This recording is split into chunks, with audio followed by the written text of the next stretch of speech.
డాగ్స్‌ని లేదా మీ పెట్స్‌ని యూట్యూబ్‌లో అమ్మాలంటే మా ఛానల్ వాట్సాప్ నంబర్‌కి వీడియో పంపించండి. అలాగే ఛానల్‌ని ఇంతవరకు సబ్స్క్రైబ్ చేయకపోతే సబ్స్క్రైబ్ చేయండి.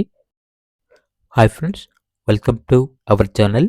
ఈరోజు మీకోసం show quality milk white Pomeranian puppy అనేది అమ్మకానికైతే తీసుకురావటం జరిగింది.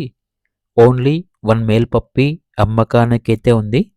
పప్పీ యొక్క ఏజ్ వచ్చేసి 45 days. Full hyper active puppy. చాలా యాక్టివ్‌గా ఉంటుంది. ఎటువంటి హెల్త్ ప్రాబ్లమ్స్ అనేవి ఏమీ లేవు. ఇక పప్పీ ఉన్న లొకేషన్ వచ్చేసి అరంగర్, హైదరాబాద్. ట్రాన్స్‌పోర్టేషన్ మన ఇండియాలో ఉన్న అన్ని లొకేషన్స్‌కి ట్రాన్స్‌పోర్ట్ చేస్తారు. ఇక పప్పీ యొక్క ప్రైస్ వచ్చేసి 6,000 అనగా 6,000. పప్పీ కావాలన్న వారు ఈ వీడియో కింద టైటిల్‌లో ఓనర్ నెంబర్ అనేది డిస్ప్లే చేయడం జరిగింది. ఓనర్‌కి కాల్ చేయండి. అలాగే ఛానల్‌ని ఇంతవరకు సబ్స్క్రైబ్ చేయకపోతే సబ్స్క్రైబ్ చేయండి. Thank you. By by.